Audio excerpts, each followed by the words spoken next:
I'm here with Dr. Anthony Mann, Director of Research at Education Employers in London. Anthony, what impact does employer engagement in schools actually have? Well, we've got a growing understanding of the difference that it makes, and some of that's to do with work we've done ourselves, some of it's to do with particularly US material, and some of it's to do with work which I've led over my last few years over here at Education Employers. And I think probably the most important stuff, well, the starting point was a whole series of work in the US looking at programs of work-related learning, where we have a number of studies which find pretty good evidence of wage premiums, sometimes educational boosts, and it's compelling, but our problem is that we don't really know what's making the difference. And so if you think about a program of work-related learning, it could be how it's taught, it could be where it's taught, it could be the employer engagement. We don't really quite know, but it's quite tantalising, some of those clues we've got from the US, as well as pieces on mentoring, for example, which may or may not include business mentors, or it could be, so there's a body of research which tells us something that might be going on in this area, and that's the stuff I was most reading, for about 10 years ago.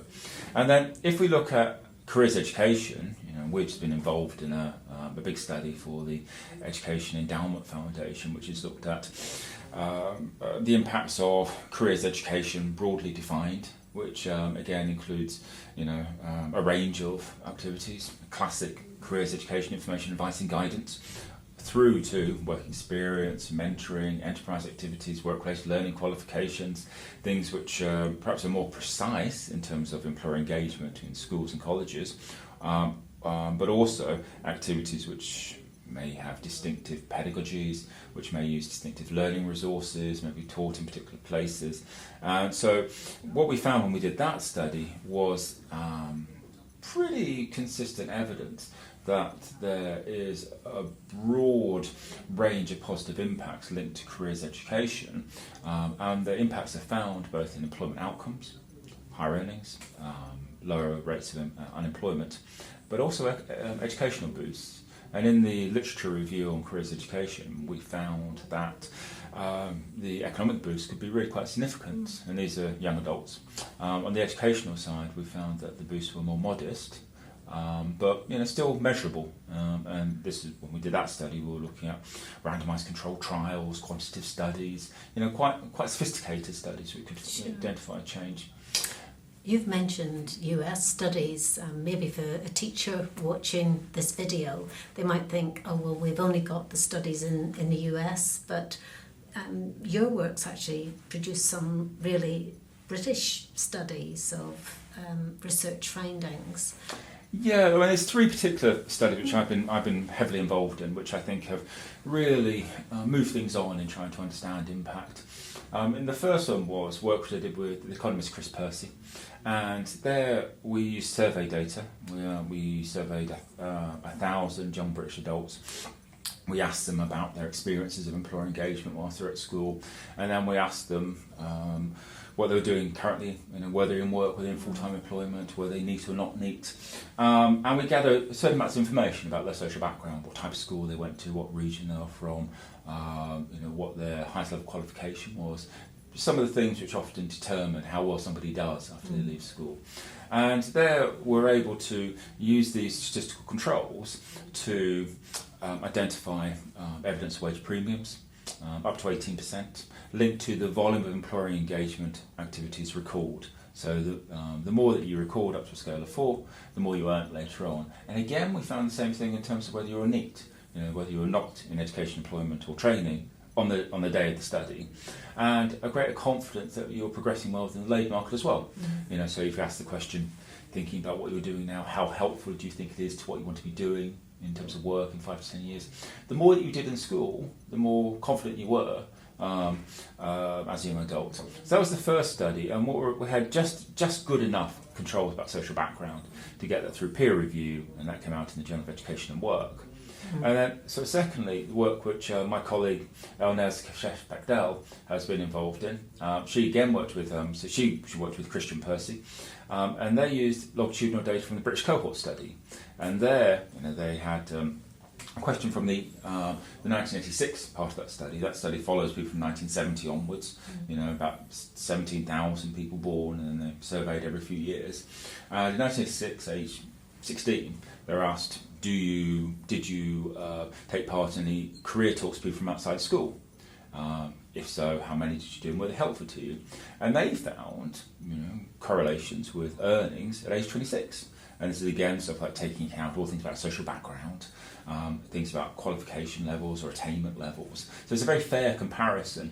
And earnings there again could be quite significant. It could be at its highest. And this is where at the time the young people said it was very helpful to them. By age 26, for each of those career talks they took part in between the ages of 14 and 16, they were earning nearly 2%.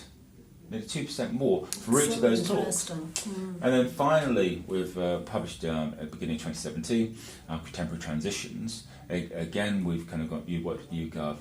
We have a sample nearly of 2,000 young people, and again we look for evidence of wage premiums linked to participation in these school-mediated activities. And again, we find good evidence with better controls actually than we had in our first study. We've got information about whether they received free school meals, whether parents went to university or not. So it's a very fair comparison if you take those controls and you use them to try and see if anything's distorting your findings. And what we found is, again, a strong relationship. It's so fascinating. Sorry to interrupt, Anthony, but it's so fascinating because we know that the one big question that many young people ask when they start thinking about careers is, how much will I earn? What's the salary for this particular job? And it sounds as though your research that you have been doing over recent years is really looking at whether these big data sets do give us some insights to potential earnings that could perhaps help teachers in their work with students in schools to make the connection. Is that a fair way of describing it? I think it is, because we find evidence of wage premiums, I suppose you'd say typically between about 10 and 20%. But that's comparing like with like. And so if you compare somebody with level 3, with their 2 or 3 A levels, compared to somebody else with 2 or 3 A levels, they're in the labour market, there's lots of similarities between these two people, but one is earning 10 to 20% more. And the only thing which you can really find which seems to distinguish them is that the first person did far more of these employer engagement activities whilst they're at school. Okay, so imagine I'm a really busy teacher, really stretched, and I say, what are the 3 key studies that you say I should maybe go and have a look at to help inform my practice? Well, I would certainly go back and read the 2016 Literature Review on Careers Education. I think that's a really good overview. Secondly, I would look at our work on contemporary transitions. It also includes a nice summary of the earlier work which we did, where we've used this survey data. And I think I would, it's only 20 quid, I think I'll buy a copy of Understanding Employer Engagement in Education, which includes a number of studies which both include evidence of economic outcomes for young people, but also it goes into the territory of trying to understand why they make a difference. So for the avid reader who really wants a good book for bedtime reading, go to that book. That's your one. That's your one. Great. Thanks, Anthony.